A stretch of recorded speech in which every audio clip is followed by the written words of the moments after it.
what about those 3 skulls you have? I had never mentioned that I had 3 skulls. I said, yeah, I have those 3 skulls. What about them? He said, what do you think you're doing with those skulls? I said, well, I'm studying them anatomically. He said, do you think they're not having an effect on you? So then he told me what to do to establish a relationship that was not just me using, them for anatomical purposes. Previously had been human beings that had been dug up, probably did not want to be dug up, and now they were living in my desk. When I first came to India in 1973, I started the Ayurvedic College in 1974, and there was a movie came out, Jai Santoshi Ma. Jai Jai Santoshi Mata, Jai Jai Ma. There was no Santoshi Mata before this. But, oh my God, I went to see Santoshi Mata. All of these women were doing arati to the screen. Now there's temples of Santoshi Mata all over India. So Santoshi Mata didn't exist, and now she exists. Around the time we began our podcast, we'd done a bunch of episodes related to Aghoris and Aghora. One of those episodes was with my mentor, Kiran Khalap, who had recommended that at some point we do a podcast with Robert Svoboda, the author of a trilogy of books about Aghora. There are very few English speakers who understand Aghora the way this man does. It was our honor having him on the show. He'd spent a majority of his 20s along with Swami Vimalananda, who was widely regarded to be one of the great Aghoris of our times. So if Aghora and Aghoris in general fascinate you, if slightly more fierce conversations fascinate you, trust me, you're going to enjoy this one. You're going to learn a lot from it. A lot of you keep requesting us to do more episodes with Rajarshi Nandi. Trust me, Aghora-based episodes are in the exact same zone. I do believe you should get ready mentally for these 2 episodes because they're extremely heavy.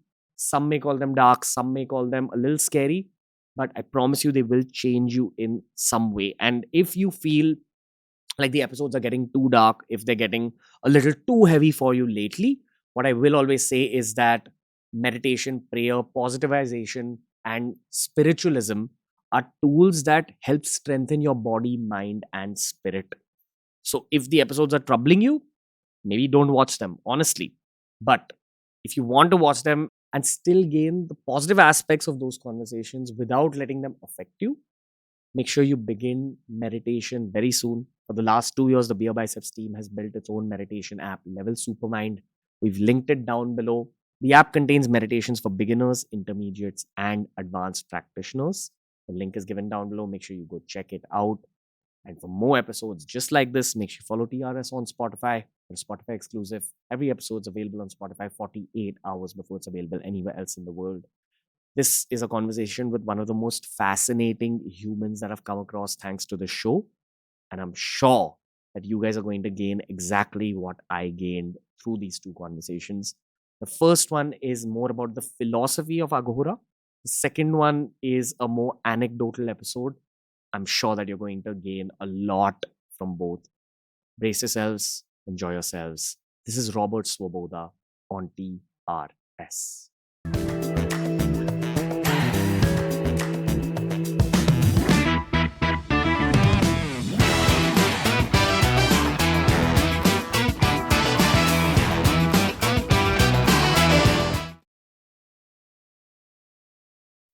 Robert Svoboda, sir. It's an absolute honor having you on the show. Ever since our common friend, Mr. Kiran Khalap, spoke about you, spoke about Aghoris on the show, but he said, no, you need to talk to Mr. Robert about this, not me. So welcome to the Ranveer show. Welcome back to India. Thank you. Great to be here. How are you feeling?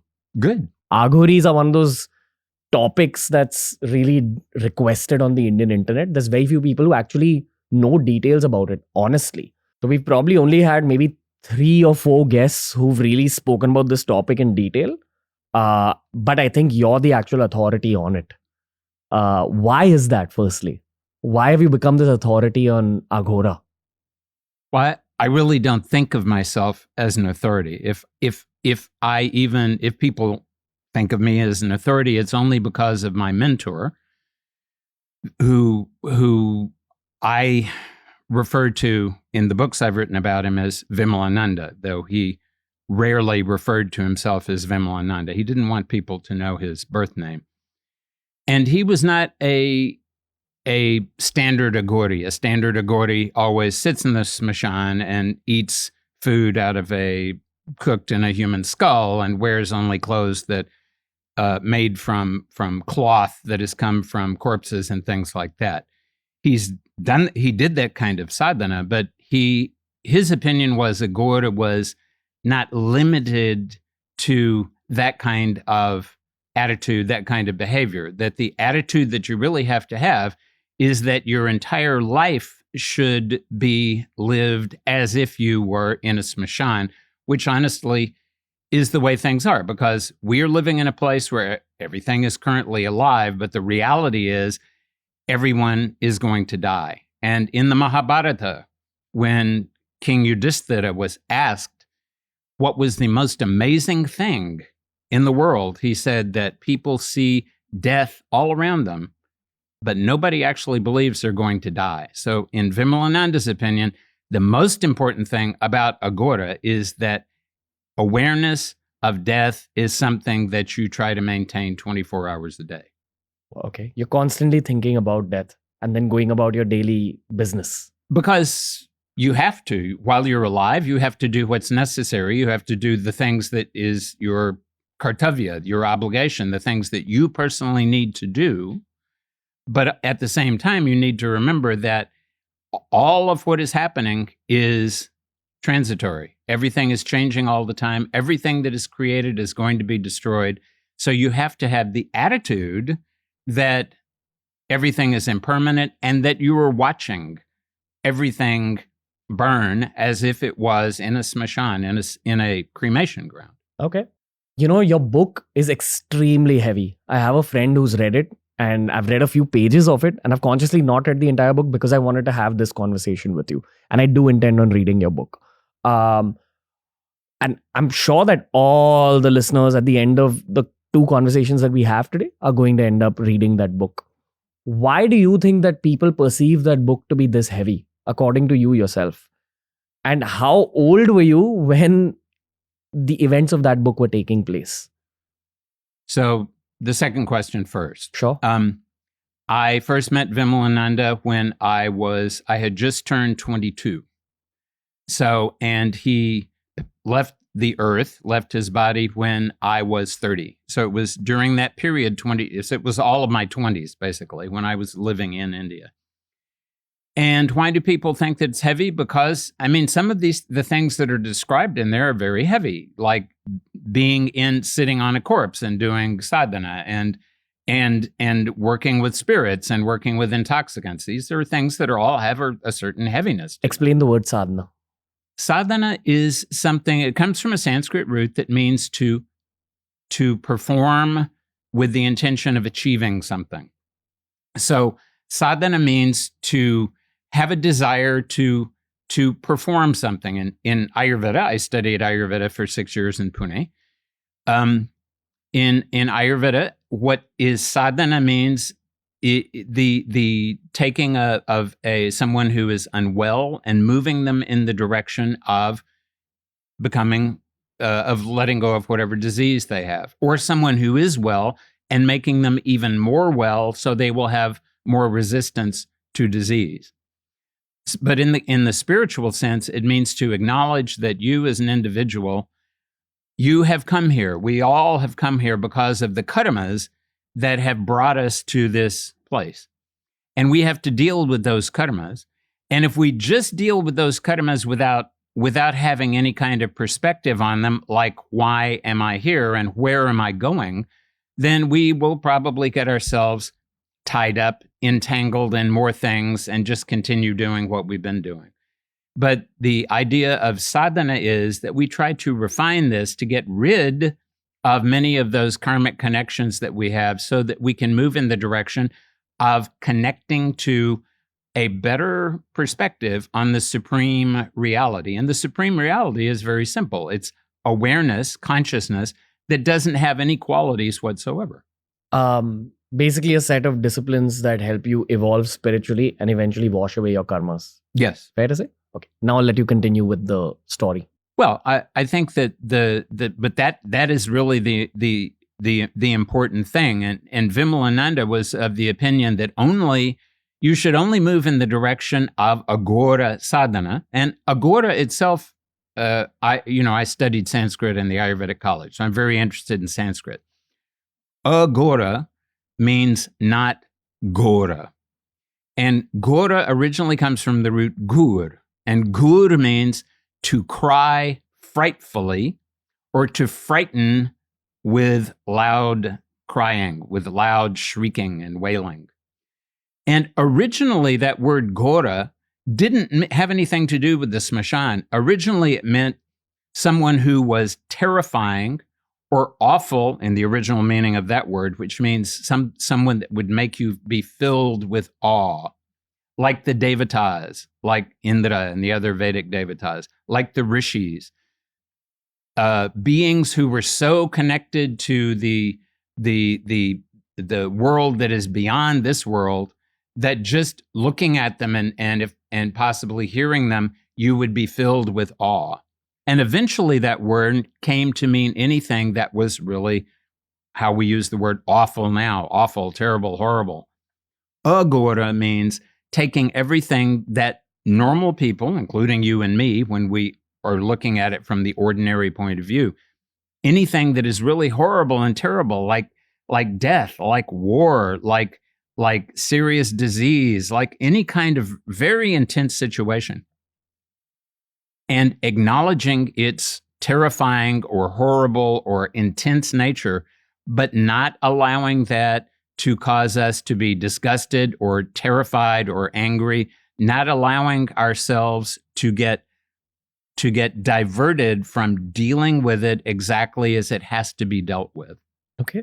How did you even come to know that someone like the Swamiji even exists in India? I think it's fair to say that unless someone of that nature wants you to meet them, you will never be able to meet them. Do you think your purpose was to write the book about him? I certainly think that's an important purpose. And he had another couple of purposes, another couple of reasons for that, things that he wanted me to do.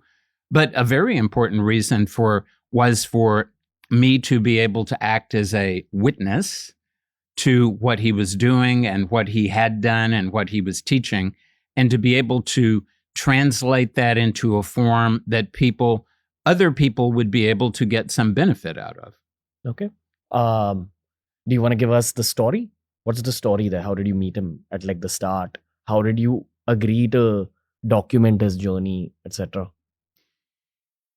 I had been admitted to the Ayurvedic college in Pune.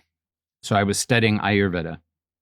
And I did not want to be obliged to take money from my parents. So I decided that I would arrange to get a grant from the U.S. government. That grant was to study how Ayurveda was being practiced in Pune. And for that purpose, I was interviewing all kinds of Ayurvedic doctors in and around Pune.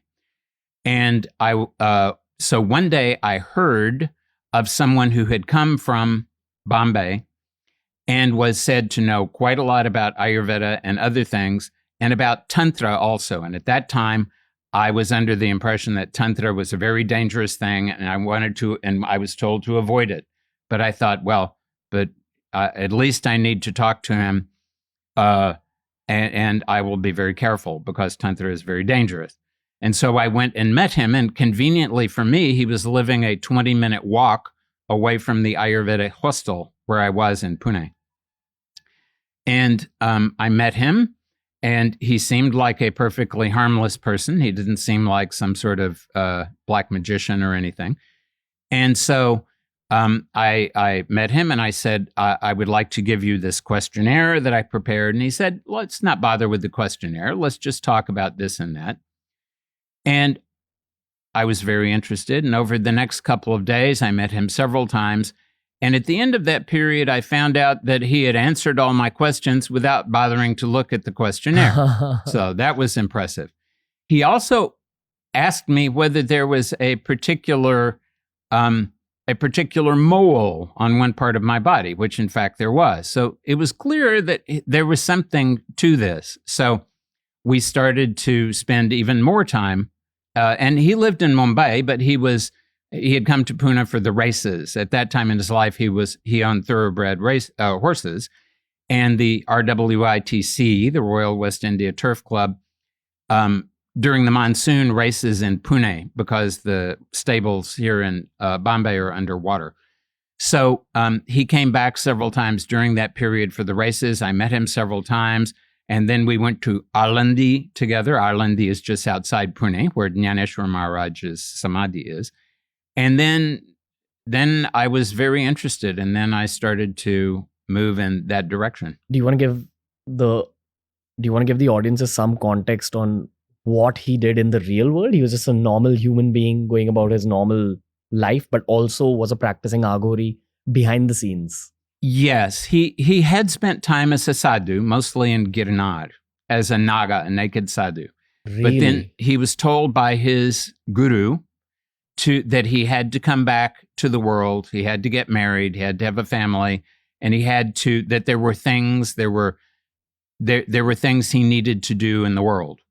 And so he came back, and even before that, he had been introduced to Aghora. He had not wanted to be introduced to Aghora, but there was someone who had deliberately taken him out of Bombay to Mithila and introduced him to Aghora. But once he was introduced, he started performing Aghora Sadhanas, and he would do that even while he was living in Bombay, wearing ordinary clothes. When he was wandering around and going to the race course, he would wear ordinary clothes. When he went to the smashan, he would wear what was appropriate in the smashan. A mashan is a graveyard. A smashan is a cremation ground. Okay. And he, at different times, he owned a dairy in Borivali here in North Bombay. He owned a rock quarry on Sheva, which is an island in the harbor here in Bombay. And so he had done a number of different things in his lifetime. When I knew him, he owned racehorses, and he was racing the horses and betting on them periodically and making money off of them and supporting himself that way. But how had he taken up being a Naga sadhu in the first place? What was his childhood like? Like, how did it lead up to like the Naga sadhu? Well, his childhood was his father was a member of a family who had originally come from Gujarat and had become very rich over a period of time. He himself was the 15th generation living here in Bombay, and they lived on Malabar Hill. And they had a very large bungalow that I never saw because it had been sold and broken down. But interestingly enough, there's a building on Malabar Hill called El Cid, and our racehorse trainer was living in El Cid at that time. And El Cid was built where the garden of that bungalow was. So, as sadly is sometimes the case, there was a disagreement when the Hindu undivided family was broken up. There was a disagreement. There was litigation, which means the lawyers made a lot of money and everything. But so slowly the affluence diminished. But he was still very young when there was a Jain sadhu, a Suri, who had, even while he was still very much a very young man, probably in his late teens, took him to Darbhanga, to Mithila, and got him. And he was his parents were devotees of a Bengali saint named Harnath Thakur. Harnath Thakur. But they were devotees of Harnath Thakur, but his family belonged to the Pushti Sampradaya, which is the sect that was developed by Vallabhacharya about 400 years ago, the fifth of the five great teachers of Advaita Vedanta. So that his family was a very, very sattvic, very mild vegetarian kind of family. And as was he was never interested in doing this kind of very intense sadhana. But this Jain Suri, this sadhu, this holy man, had looked at his horoscope and saw that he could succeed at a particular kind of sadhana, at a particular kind of process for gaining the attention of and creating a connection between himself and a particular Devi, a particular goddess. There are many, many Devis and Devatas here in India. Some of them are Saumya, some of them are gentle, like Vishnu is gentle, and Lakshmi, Saraswati, they're gentle. Some of them are Ugra, and Ugra means terrible, horrible, intense, like Kali and Tara and Chinnamasta, blood-drinking goddesses, and like Bhairava and Bhairavi. Bhairava literally means he who terrifies. So that Jain sadhu understood that Vimalananda could do this process, perform this sadhana, for which he had to sit on a corpse, and that he could succeed at it. Because just doing sadhana is one thing. Being able to succeed at it is also very important. So without telling him what he was going to do, he said, let's go to Darbhanga, let's go to Mithila. There's something very interesting. You will see there. And once they got there, late at night, it was a new moon night, which is a good time for doing this kind of thing. He then said, okay, now that you're here, you're going to have to sit on this corpse and you're going to have to repeat this mantra. And Vimalananda said, I'm not going to do that. And the Suri said, well, if you don't do that, what's going to happen is you see those men over there, they will kill you, and then I will sit on your corpse. So what would you prefer? And then Vimalananda thought, maybe it is better for me to at least sit. I mean, who knows? I may die anyway, but at least I would prefer to die trying it out instead of definitely dying because those thugs over there are going to kill me. But this was a Jain monk. Yes. But aren't Jains the most sattvic, and aren't they at the other end of the spectrum? And the vast majority of Jains are at the other end of the spectrum. But of course, sometimes what's on the surface is different from what's underneath. And this Jain sadhu had been worshiping a particular yantra, but he had not wanted to do this shava sadhana, this particular kind of process of sitting on the corpse. He had not wanted to do that himself, because that itself would be a karma. So he had been looking for somebody that would do it for him. So even the Jain sadhus actually follow aspects of Tantra and Aghora? Some of them do. A very small number of them do. Most of them follow the tenets of the Jina Dharma. But a very small number of them, and I never met this, his name was Jina Chandra Suri. He passed on many, many years ago. So I never met him. But I have no idea how many other people would do that. And generally speaking, especially for this kind of thing, you don't tell people what sort of, that you're going to go out and sit on a corpse. That's because they may not like it. And then, okay. So how many Jain, I imagine that very, very few Jain sadhus do this, but this particular one was interested in doing this. And this is sometime in the 60s or 70s? This would have been probably in the 30s. Oh, really? Yes. So Vimalananda was really old when you had met him?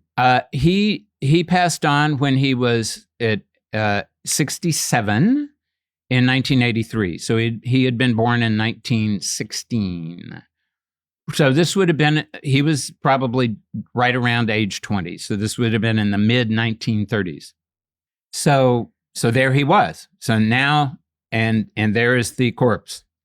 And now he realizes he has to sit on the corpse. And now the Jain gives him a bottle of, he used to call it Beoda, anyway, country liquor. And he is, Vimalanandaji at this point has never tasted alcohol before.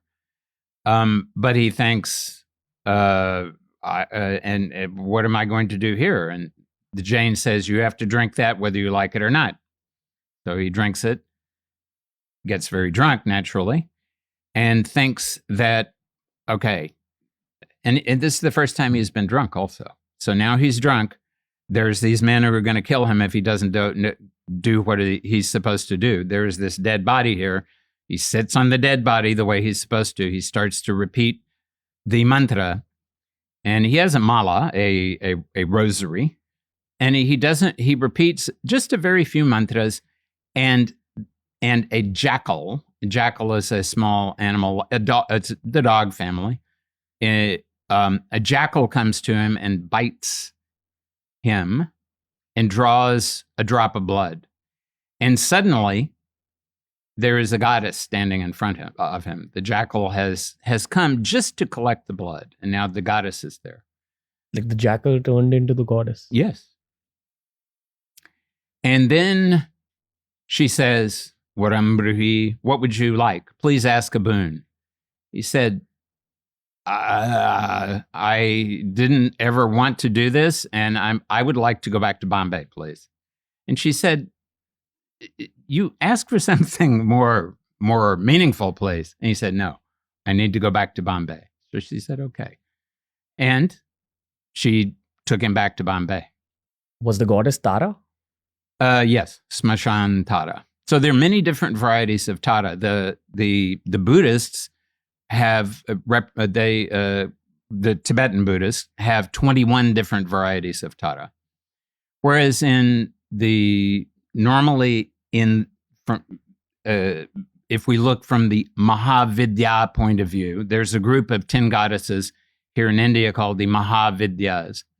And that Tara is an intense version of Tara. Ugra Tara, Ugra means horrible, terrible, intense. Smashan Tara, meaning the Tara of the cremation ground. And sometimes she's called Neela Saraswati. So Saraswati is the goddess of learning. And she's normally shown as being wearing white clothes and having a veena, a lute, and a book, and being very Saumya, very gentle. But the blue version of her is this very intense blood-drinking goddess. So there he is back in Bombay. So, and then he starts repeating the mantra again, and the goddess appears to him again. He's immediately transported back. Immediately transported back. That's what he told me. Okay. And of course, he is now wondering whether maybe he dreamed the whole thing, but he notices he still has the mala in his hand. There's no corpse. There is no cremation ground. He's sitting in his house in Bombay, but he has the mala. And he thought, well, I didn't have this mala before. So then he starts repeating the mala, and the goddess appears before him again. And then she says, you need to go to the smashan, to the cremation grounds, and continue repeating this, and then we will talk about what to do next. And so then he went to the cremation ground, and then he started establishing a relationship with this goddess. Where was the ground? I am pretty sure he went to Banganga, which is the cremation ground that it would be closest to where his house was on Malabar Hill. He did a lot of sadhana in the Worli Smashan, also here in Mumbai. And there came a point where he had to go to Benares, because Benares is a place which is sometimes called the Maha Smashan, the greatest of the cremation grounds. Do you still find Aghoris in the one in Mumbai? Because I know that they visit Benares. There definitely are Aghoris in Benares. I go to the Banganga cremation ground periodically. I've never seen any Aghoris there. I expect that they probably do come there, but it's not a well-known haunt of Aghoris. Okay. What happened after this in his story? Well, it took him a while to get used to this idea that he had suddenly been transported back to Bombay. Now he was establishing a relationship with a blood-drinking goddess. Meanwhile, on the outside, he still had to behave in an appropriate way with his parents and his sisters and so on. And it took a few days, but the Jina Chandrasuri came back from Darbhanga and then was telling him about how he knew that this was going to work out and how it was going to be great because now he was going to tell Vimalananda, Jina Chandrasuri was going to tell Vimalananda exactly what to do, and then they would make a lot of money and be successful. And Vimalananda said, "Stop right there." I'm paraphrasing here. I never wanted to do this. You forced me to do this. But now that I've done this, I don't have any interest in you. I'm interested only in the goddess. So you please go away. But how were they going to make money? I'm sure he had some. There are all kinds of methods of Shakti is Shakti. So if you take Shakti and you manipulate it in certain ways, money is a kind of Shakti, beauty is a kind of Shakti, fame is a kind of Shakti. There's so many different. Shakti means energy. Okay, I've got to stop you here just to give some context to some of our viewers. We had someone called Rajarshi Nandi on the podcast recently. He's an advanced Tantra practitioner, and he's taught me and the audiences, and I'm sure it's the same audience watching this particular podcast. He taught us about Tantra, so I'm going to do a bit of a recap. He said that the goal of life is spiritual evolution. The aim of life is to achieve nirvana or moksha or enlightenment, connecting with God once again. If you pray, it's like you're walking towards that goal. Imagine the purpose to be like a road. If you pray, you're walking on that road. If you do bad things in the world, if you do bad karmas, you're walking backwards on the road away from that goal. If you meditate deeply, it's like you're in a car which is moving on that road. It's going faster than normal. If you practice Tantra, you're going in a really fast car. And if you're going about Aghora in your life, it's like you're sitting in a Formula 1 car, like a race car, and then you're going on the road.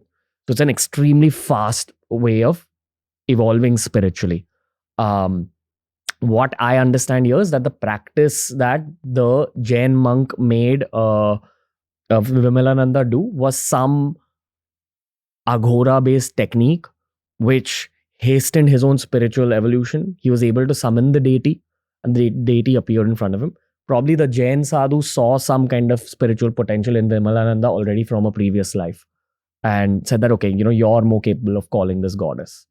The thing is, when you see a deity and you achieve that spiritual evolution, you're able to extract Shakti or some kind of power from the process of Tantra. And you're saying that that power can definitely be used for spiritual evolution, but it can be used for other things like beauty, like fame, like money. Would you like to add anything to this context? Well, just to say that this is in Indian tradition, there's 4 different spiritual paths. The first is Pipilika Marga, the path of the ant, just what you're talking about is walking. An ant will walk, it'll move in all different directions, eventually it'll get to where it's going. And if the ant falls over, the ant will ignore that, it will get back up and it will keep walking. The second is a little more direct, and that's the Meena Marga. Meena means fish. So the fish is swimming upstream. It's a little more work, but it can still hide behind a rock and take a rest now and again. The third is the Markata Marga. Markata means monkey. So you're jumping from limb to limb in the tree. You're moving a lot faster than the fish, but if you fall out of the tree, you may break a bone. And sometimes monkeys actually break bones when they fall out of trees. And the fourth is the Vihangam Marga, and Vihangam means bird. So if you jump off of the branch and you fly, that's great. And if you jump off the branch and you crash, then you're dead. So that's Aghora. Yeah, that's what I want to ask you. What are the actionables in these 4? Yeah. So the ant one is just prayer, the basic stuff. Absolutely. You keep your mind on where you're going. You may not have that. You're being diverted by your family, and you're being diverted by your job, and you're being diverted by the things you're attracted by. But you keep every day going back in the direction of trying to get to where you want to go. So this would just be basic prayer, love for God. Just basic. Okay. And you have a desire, but it's not a very strong desire. All these other desires are stronger. Gotcha. Then you get a stronger desire. Then you're meditating more. Then you're paying less attention to other things you might desire and more attention to direction you want to go in. But you still don't have that much momentum. So it still takes some period of time. And there's still things you desire because life is all about desire. And there are always, especially nowadays, all kinds of things that people desire. So you're moving forward, but their desires are still tripping you up occasionally. Then you start moving. Now we're in the Tantra aspect of things. Now you're seriously moving forward. And now you are really focused, and you have created a definite pattern of spending several hours a day or several days at a time, all day long, focusing on this process. But still, even after you've been focused all this time, once you're not focused, once you're back in the world is still there to try to grab your attention, and you still may get diverted. And now that you have more energy, that diversion may take you a lot further away from the path. This is the monkey path. That's the monkey part of it. What about the breaking bones aspect of it? Well, suppose that you are moving forward and you are following this sadhana. You are following this practice of working hard to achieve something, and you're collecting energy inside you. In the physical body, energy means prana. Prana means the life force. And for people sometimes think of prana as being a symbolic thing or some kind of a way of speaking, but prana is a real thing. It is a real force. The Chinese call it qi. It's something that you can experience in yourself, and you can feel, and you can understand, you can circulate the prana. The more that you accumulate your prana, and how will you accumulate it? By not having it get diverted. Every time, wherever you put your attention is where your prana is going to go. If you put your attention on your screen all day long, all of your energy is going to go into your device. If you put your attention on making money all day long, all your energy is going into making money. If you put your energy into trying to move in the direction of reality, then that's where your energy is going to go. You mean God? Like, let's call it God. Some people don't believe there is a God. There is a reality. We could call it God. We can call it, God is a limiting word for something that is the reality that has no qualities ultimately. That simply is Sat Chit Ananda, or sometimes I even like better, Satyam Ritam Brahat. It's true and real. There is a ritam, there's a rhythm to it, and it's vast. It encompasses all the universes, things that we have not even been able to dream of imagining. Okay. So you're moving in that direction. You're accumulating energy for going in this direction. So you're driving down the road. You're on the expressway. You're driving as fast as you can. But then supposing your attention gets diverted, and at the moment your attention is diverted, there is a big piece of rock in your way, and you run into that piece of rock, that's not going to be good for you. And that piece of rock could be some kind of very complicated karma that you suddenly comes into your life at a particular moment. Or it could be a desire that all of a sudden takes hold of you and you can't let go of it, and it's dragging you in that direction. So it's very important to get rid of all of this as much as possible in order to be able to move forward. Okay. All right. Actually, if I could add one thing here, I looked for it on YouTube, but I've heard that it's there. I haven't been able to find it yet. But there was a film made about 25 years ago by a German film crew about a young aghori who was in a smashan, a cremation ground, either in Haridwar or Rishikesh. And they went there and they saw him sitting there, and he was cooking his rice in a human skull, and he was wearing clothes. He was wearing cloth from a corpse.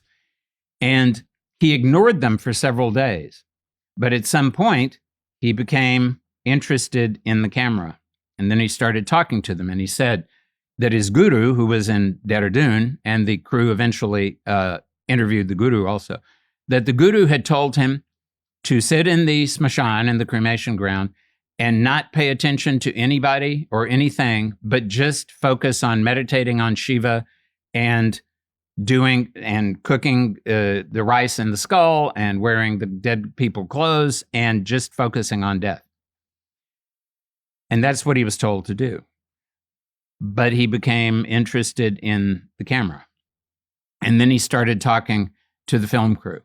And then it didn't take very long before he was taking the film crew with him to Calcutta, which is where he's from, and showing them off to his family and taking them to the red light district to show that he could be around the prostitutes without being tempted.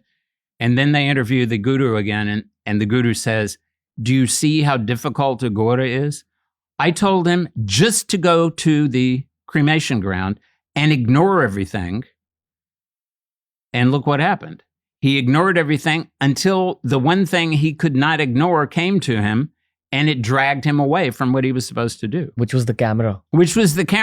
So it's not just that you may have some spirit that will come in and disturb you. It's not just that the jackals or the disease or whatever may come and disturb you. It's whatever it is you have not digested in yourself that can come and drag you away from this path. It's very difficult. This particular Aghori wanted fame?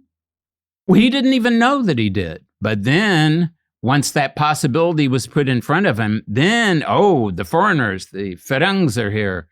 And now it's not only I have been acknowledged as a great Aghori, and not only here, but also in foreign, I will be acknowledged as a great Aghori. He didn't even realize he had no idea that would happen until it happened. And this, if you, and Vimalananda would always say, you can be sure that if you try to move in the direction of Tantra, and especially Aghora, that you're going to find whatever your limitation is, it's going to come up and you're going to have to deal with it, and it will happen at the least convenient moment. And that's why Vimalananda always said, always live with reality, because if you don't, reality will come to live with you. And that's what happened to this kid, and that's what happened to so many people. Yeah. I think the process of Tantra, and therefore Aghora, entails that you have to go through a lot of tests. And most people fail those tests. Most people do. Okay. Most people do. You were never tempted to be an Aghori yourself?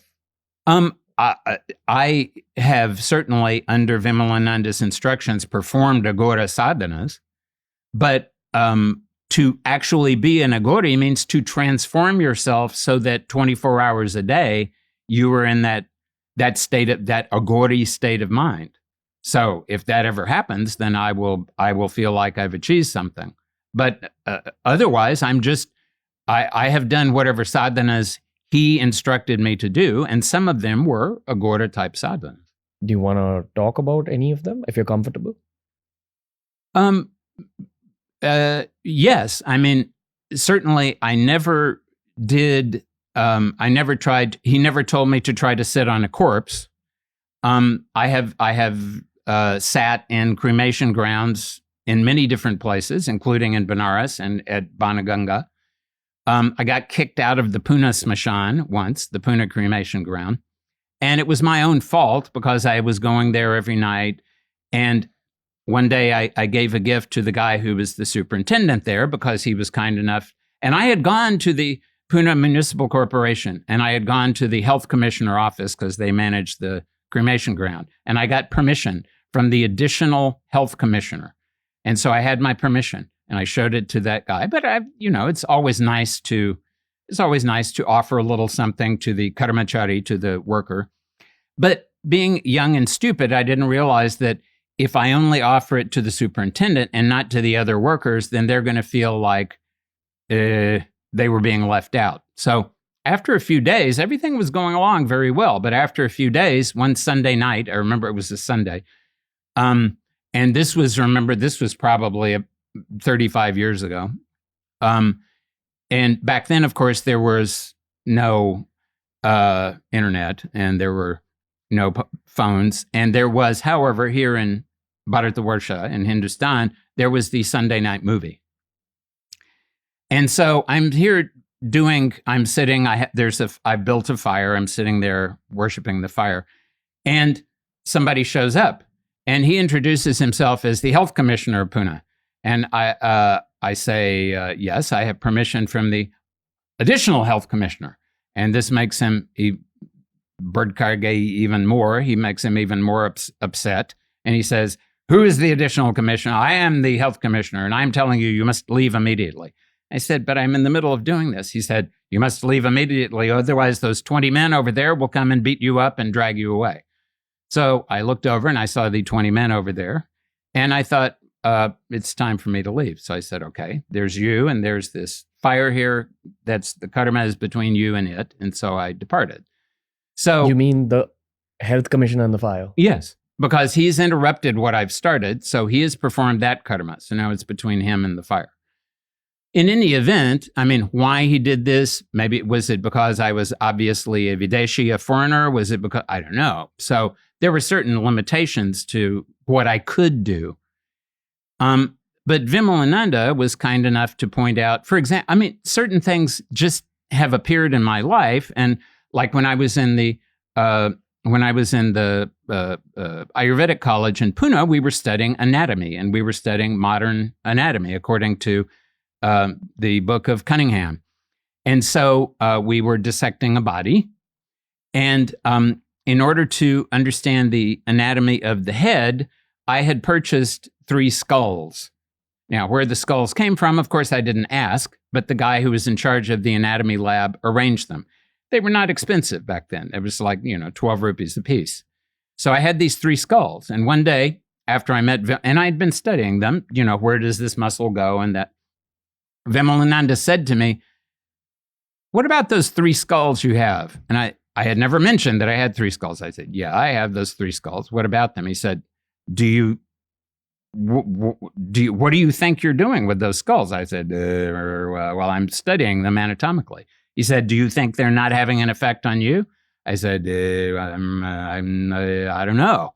So he said, yes, definitely they are. So then he told me what to do to establish a relationship that was not just me using, them for anatomical purposes, but me acknowledging that they were previously had been human beings that had been dug up, probably did not want to be dug up, and now they were living in my desk. And so for many years, they and I had a particular relationship. You mean the ghosts of those human beings? But it was not so much that ghost is a big word.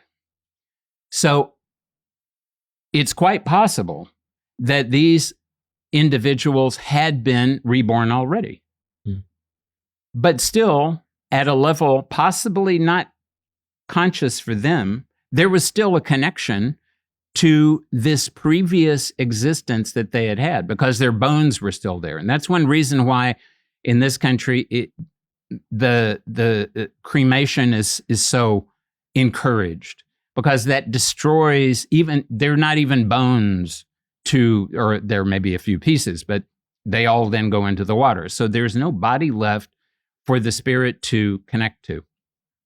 So sometimes there may be a spirit remaining there. I think that if the spirit had been very strong with these 3 skulls, they probably would have started harassing me already. But it was strong enough that after I started paying attention to them, that I started to realize that in fact they were definitely a presence there. And once I got them to understand that, look, I don't want you interfering with my awareness, and I'm going to do this for you so that you will also get some benefit out of it, then we had a nice relationship for several years. So many questions, sir. So, I mean, that's when, and like I say, that it's not like I went out of my way to go find some skulls and then, do something to them and control the spirit and so on. They were already there. A lot of your life has been dictated by destiny. Exactly. A tremendous amount. I feel at this point you have like 5 or 6 podcasts in you. Like you have so much to say from your whole life, and you didn't even spend your entire life in India. You went to other places in the world. I'm sure you've kind of dived into the version of Tantra that they had there as well. At least you've gotten to know about it. I have so many questions for you. The one question that's like sprouting up in my mind right now is actually related to your childhood. I'm assuming you grew up Christian. Yes. And Christianity has a similar yet very different outlook on God and heaven, like when you compare it to something like Hinduism. I have a few Christian friends where I've discussed Hinduism in detail with them, and they're very open to learning about it. But the fundamental question that they ask is also often related to demonology. When you talk about deities, when you talk about God, versus the Christian understanding of God, where God is the Almighty. When I asked this question to the Tantra expert Rajarshi Nandi, he said that in Tantra, it's believed that Parabrahm or universal God is so advanced that it possibly almost doesn't even care about human beings, but the deities are there to help you. Now, you're someone who was raised as a Christian. When you came to India, did you have some kind of relearning to do in order to absorb this concept of what deities are? And say if there are Christians watching this, what and how would you explain what deities are and how is it related to God? Or are these sort of demons? Are they angels? Is it a version of something related to demonology? Like, how would you go about explaining this? Because I feel it's a fundamental philosophy that needs to be broken down in this episode as well.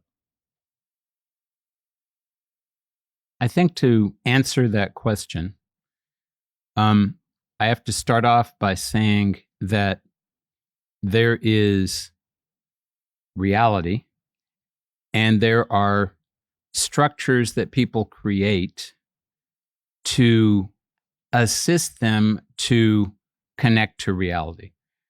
So a religion, in Sanskrit, often we use the word sampradaya. So a sampradaya is a particular way of doing things. There are particular rules. There are particular attitudes. And like the Pushti Sampradaya, they follow what Sri Mahaprabhuji Vallabhacharya taught. And following those rules means that you are part of that Pushti Sampradaya. And the goal is always spiritual evolution? The goal is always spiritual evolution. Now, different people, different sampradayas will have quite possibly different goals. So the goal of the Pushti Sampradaya is Lord Krishna, Bhagavan Shri Krishna. The goal of the Shaiva Siddhanta is Lord Shiva. The goal of the Ganapatya Sampradaya is Ganapati. So the goal of Christianity is Yesu Christa, is Jesus. There are different sects, different religions have different goals. So you're saying that within Hinduism, there's actually multiple different religions as well? Absolutely. And Vimalananda himself never liked the word Hindu. He said, it's a Persian word. And why should we be defining ourselves as, in a Persian way? Hindu, of course, is a corruption because the ancient Persian and Sanskrit are close together, but the Persians use H, whereas Sanskrit uses S. So instead of saying Sindhu, they said Hindu. So that word Hindu is really Sindhu. That's the Indus River. So the people who live around or beyond the Indus River, they called Hindus. Vimalananda preferred to think of himself as a Vedic, someone who was following in the path that comes originally from the Vedas. So Aghora, for example, and Tantra, they emerge from the Atharva Veda. There are 4 Vedas, and the Atharva Veda is in some ways, the youngest Veda, but in other ways, it's even older than the other Vedas. It comes from paths that are not mainline to the Vedas.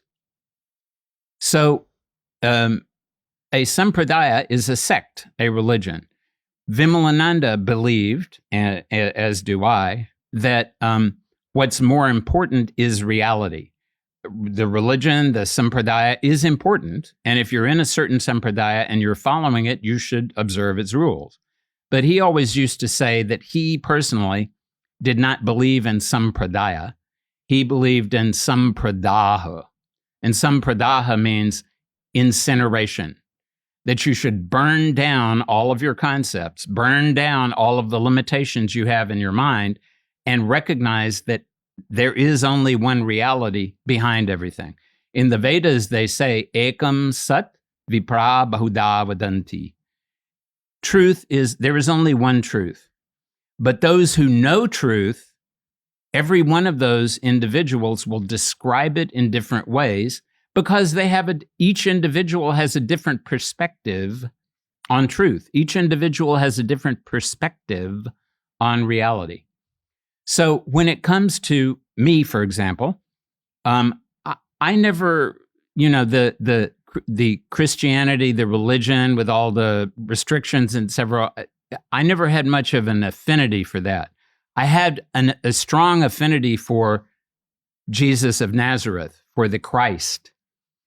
And I developed at an early age a personal relationship, which I've maintained up until now. You're still connected to Jesus Christ? Absolutely. He's my Kula Devata, my Kula Guru. Kula means family in this case. Kula means many things. But in this case, it is the religion of my Kula, of my family, of my physical ancestors.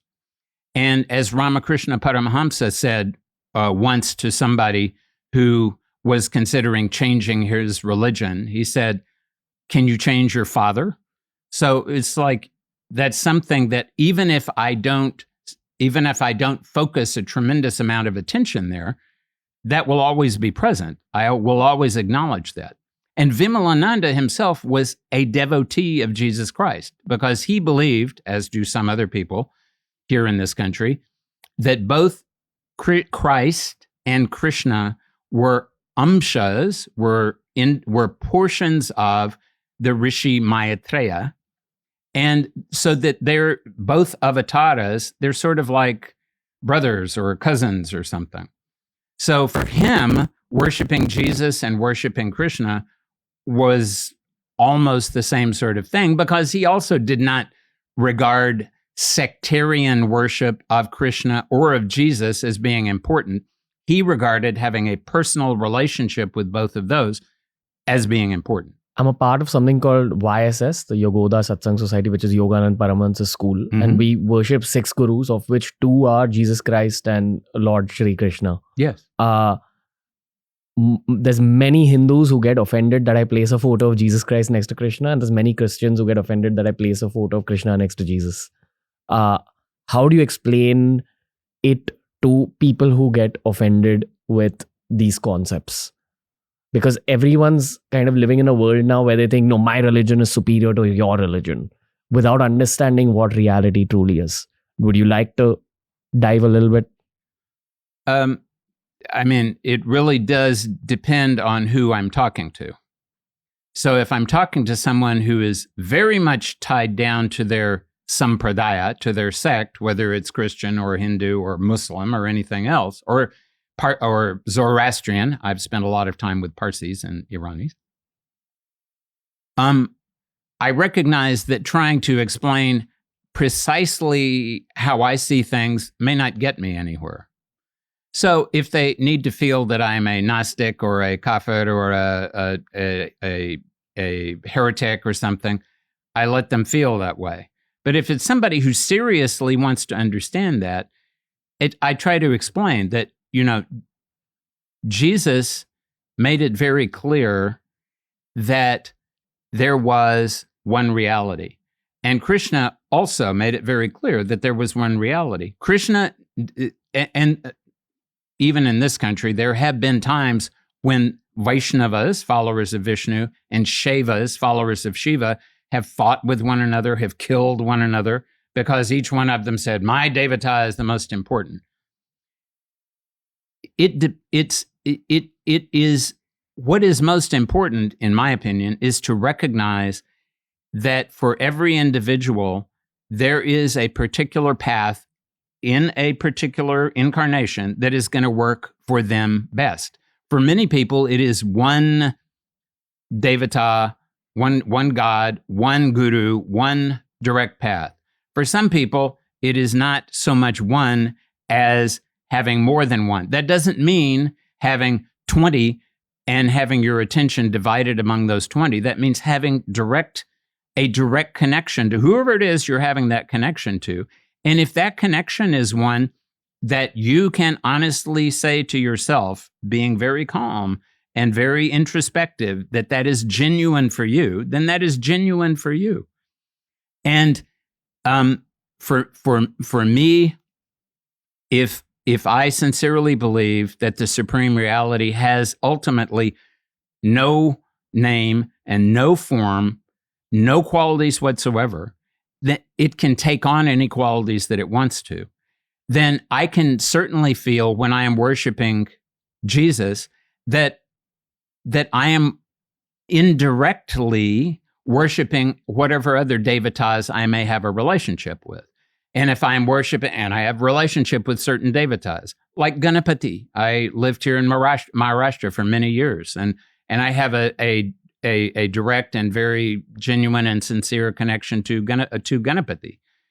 But I personally, they are different externally. They are different in their qualities. They're different in how you worship them, but they are still manifestations of that one supreme reality.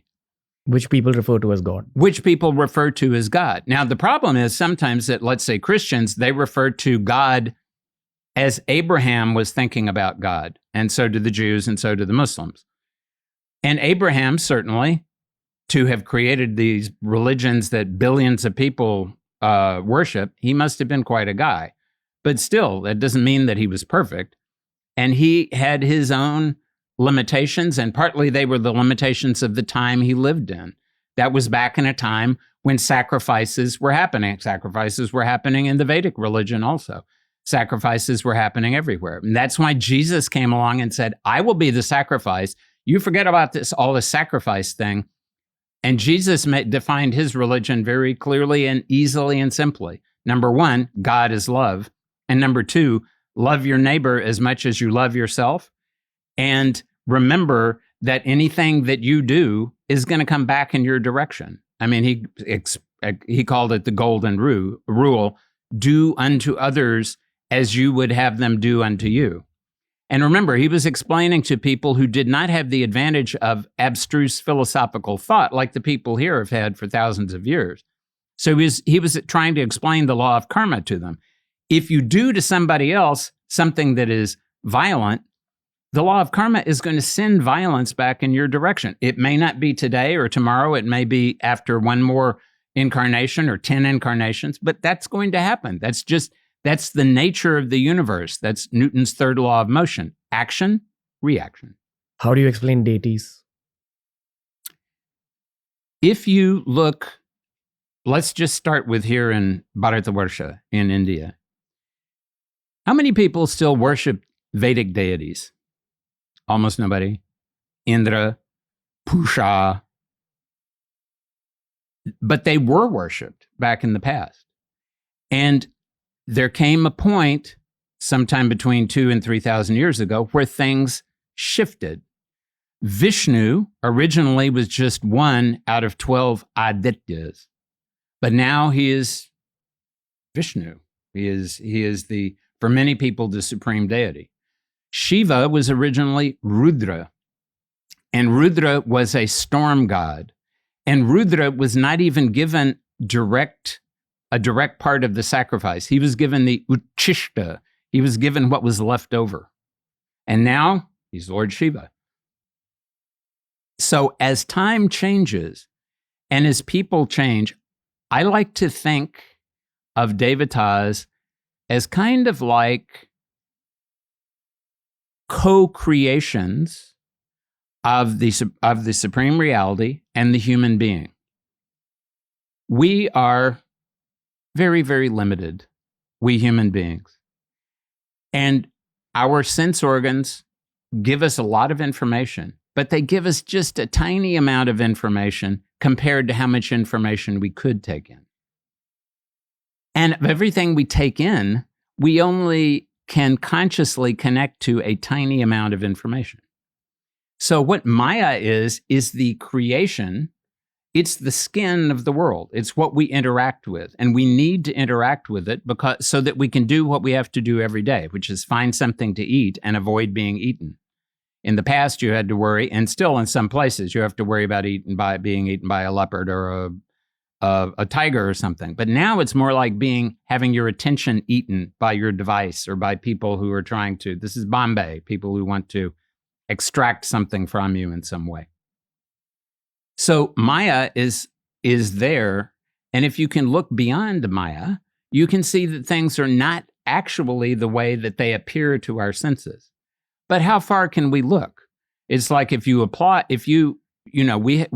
kind of like appliances. You plug into the wall, 240 volts. But if you plug them into 440 volts, they will burn up. Those big transmission lines, they're 100 kilovolts, 200, 300 kilovolts. They would incinerate your appliance. So the big Parama Devata, that's millions of volts, billions of volts. The Maha Devatas, Maha Ganapati, Maha Saraswati, Maheshwari, Mahalakshmi, they're still at the 100,000 volt level. So then you have to even attenuate that down to the smaller level where you have the locals. You have Mahaganapati, but also you have the Ashtavinayaka. You have the Ganapati and Pali and Mahad and Teur. And those devatas are not as supreme. They're connected directly to the supreme, but they have more of a personality. They have more of a location on earth. It's easier for us to connect to them. So the devatas, in order for us, because God is so compassionate, God says, I want people to be able to connect to me, but I am this big, and here are these tiny ants here. So I may look at the ant and I may think, oh, how cute the ant is. But if I try to pet the ant will get smushed. So God can't come down here and say, I'm going to give you some, I'm going to give you something. I'm going to give a laddu to the ant. What is the ant going to do? The laddu will land on the ant and that will be the end of the ant. So instead, God gives the laddu to an assistant who gives it to an assistant. So we get a teeny tiny amount, but which often is more than we can digest because we're such teeny tiny things. And again, I got to bring you back to Aghora. To the devatas and to Aghora. So what happens is these devatas are co-creations of human beings and the supreme reality. And so the devatas, and there were Vedic devatas, most people are not worshiping them now. Now they're worshiping a group of devatas, but devatas are being created all the time. I was just in Tamil Nadu and I visited the main Devi of Pollachi district. Her name is Masani Amman, and Masani comes from Shmashan. And she started off life as a young girl who was unrightly put to death by the local chieftain. And people realized that this was so wrong that they were worried that she might get very upset and start going berserk. And so they came and started worshiping her. And she herself started to move in the direction. First, she started off as a human being. Then she started moving in the direction of connecting to the Devi. And so she has, over this past few hundred years, in spite of starting out as a human, she now has been possessed by the Devi. And she is now the chief Devi of this district. So this kind of thing is happening all the time. People are moving in that direction. The God is moving down in our direction. And at different places in different ways, certain devatas are created. And those devatas are connected to the transcendent devatas. It's sort of like step-down transformers, but they're always changing because human beings are always changing. When I first came to India in 1973, I started the Ayurvedic College in 1974, and there was a movie came out, Jai Santoshi Ma. Jai Jai Santoshi Mata, Jai Jai Ma. There was no Santoshi Mata before this. But, oh my God, I went to see Santoshi Mata. All of these women were doing arati to the screen, and now there's temples of Santoshi Mata all over India. So Santoshi Mata didn't exist, and now she exists. And because people are worshiping her, they're putting their energy into her, they're putting their attention on her, their prana is feeding her so she can continue to work with us and to assist us in what we're trying to do. So Indra has not gone anywhere, but no one is feeding him, so he doesn't have any Shakti anymore. So what can he do? Only those things that get, and this is not just in India, the ancient Egyptian gods and goddesses, almost none of them, people pay some attention to Sakmat and to Taut and to, but otherwise, there's just a couple of them that people pay attention to now and feed with their attention. There are gods and goddesses in Africa and in South America and so on. But only the ones that get fed are the ones that we're going to be able to have a relationship with. I think the traditionalist question here is, how are these not angels or demons? Well, what is an angel, you see? I mean, if you ask a Christian, what is an angel? Or you ask a Muslim, what is a farishta? I mean, what will they say? This is that those angels are assistants. They're ethereal beings that are assisting God in a particular way. Like the saints. Some people don't believe in saints. I grew up as a Protestant, a Baptist. Nobody believes in saints, but the Catholics very much believe in saints. And so saints and angels, they're kind of similar because they're there to assist people in particular ways. Okay. But that's very similar to what devatas are doing also. Okay. The reason I'm diving so much into the philosophy is because I think to truly understand Aghora, you need to know these things as well. The audiences always want darker, more cinematic questions. That's what does well. But I also wanted this episode to be a little bit about the philosophies. And we'll head into another episode, which is a little more ritualistic and a little darker. Is there anything else you'd like to say about Aghoris in general or people's understanding or misunderstanding of the concept? Vimalananda was of the opinion that there basically are two paths to reality. One is the path of the Vedas. And the first word in the Veda is Om, which almost doesn't count because that encapsulates everything. But the first real word in the Veda, the first word of the first verse of the first hymn of the first Veda, the Rig Veda, is Agni. And in a Sanskrit text, the first word or the first phrase in the text is something you need to pay attention to through everything that goes on in the rest of the text. So like in the Yoga Sutras, Yogas Chitravritti Nirodha, you should remember that restraining the fluctuations of the mind, that should be your context for everything that goes. So people are doing asanas all the time, but you should be doing asanas not for the world asana competition or to show how great your posture is. It's to make your awareness calm and not fluctuate. In Ayurveda, the first word of one of the big three books is Ragadi Rogan, all diseases beginning with desire.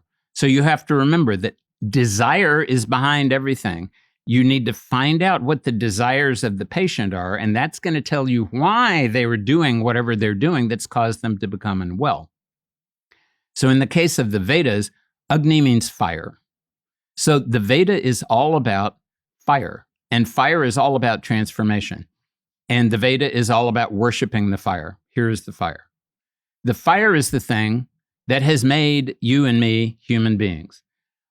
It's only been the past maybe 1.5 million years that humans even started to try to work with fire. And it took hundreds of thousands of years till they really got the confidence to really start trying to control it. But without controlling fire, none of this would be here. But people have forgotten what relationship we have with the fire, and they don't actually ever spend time sitting with the fire. What they do nowadays is stay with their screens. And the screen has images and it has colors, and that's what fire is. In fact, the subtle element from which fire comes is called rupa tanmatra, and rupa means form. So people are, whether they know it or not, worshiping the fire when they are looking at their screens, but they're doing it without any awareness. They're doing it in a dull kind of way. So having a direct and personal relationship with the actual fire, with the flame, is something that is really desirable, both in the Veda and in Aghora. So in the Veda, you're working with the fire in a very above board kind of way. You're starting off with light and you're increasing more and more until everything is complete light. In Aghora, you start with darkness. You start with the things that are most difficult to deal with: death, old age, all the secretions from your body. And you stop letting those things interfere with your awareness in a negative way. You bring light into yourself by incinerating those parts of your personality that are tying you down to your limited self-definition. So don't get confused by a bunch of people who are in these cremation grounds and they're showing off, because externally, they may be doing whatever they're doing. But what's really important is what's going on the inside, how they are working with their own skull, how they're working with their own bones, how they're working with their own fire. That's what Aghora really is. I think we're going to address the details of what you just said in the next episode. The final question I'll ask you now is that, do you think Swami Vimalananda was with us today in this conversation? My personal experience is that I regularly feel him around, and I certainly think that I do my best to try to permit him to express himself through me. That's something that I think anyone who is doing medicine or astrology needs to do. You need to be allowing the Shakti, the Vidya of medicine or astrology to speak through you, not permitting your own personality to do that. And that applies especially to spiritual things also. You should always be doing your best to minimize your personality and allowing your guru, your devata, allowing reality to speak through you as much as possible. So I definitely feel his presence myself. Okay. Glad to be doing this with you, sir. And I'm glad that this was the first episode in this space. Well, may all the future episodes be wonderful. Thank you. Thank you. Thank you, sir. And thank you, Swami Vimalananda, if you're in there somewhere. So really appreciate it. So my friends, that was an extremely heavy episode of TRS. We had to cut this one short because it was getting too heavy for me to record it. It was getting heavy for my teammates in the room. And we felt like the subject matter should be divided into 2 episodes. If you enjoyed this one, just watch out for the second episode. You don't even know what's in store when it comes to that one. It's an honor of my life to be relaying these philosophies from the experts to you guys, learning about these philosophies and then sharing it with the community, my family that I'm building online. This podcast is growing into a professional dream that I once had. It's becoming purposeful, it's becoming meaningful. So while I don't want to talk too much about the second episode, I want to say a thank you to you guys that you guys are joining me on this journey to reveal the truths about our ancient culture, about the Indian subcontinent. Thank you. TRS will be back soon. Make sure you download Level Supermind to begin or further your own meditation journey. The link is given down below. And make sure you follow TRS on Spotify. Every episode's available on Spotify 48 hours before it's available anywhere else in the world. Robert Svoboda will return on the Ranveer show very soon.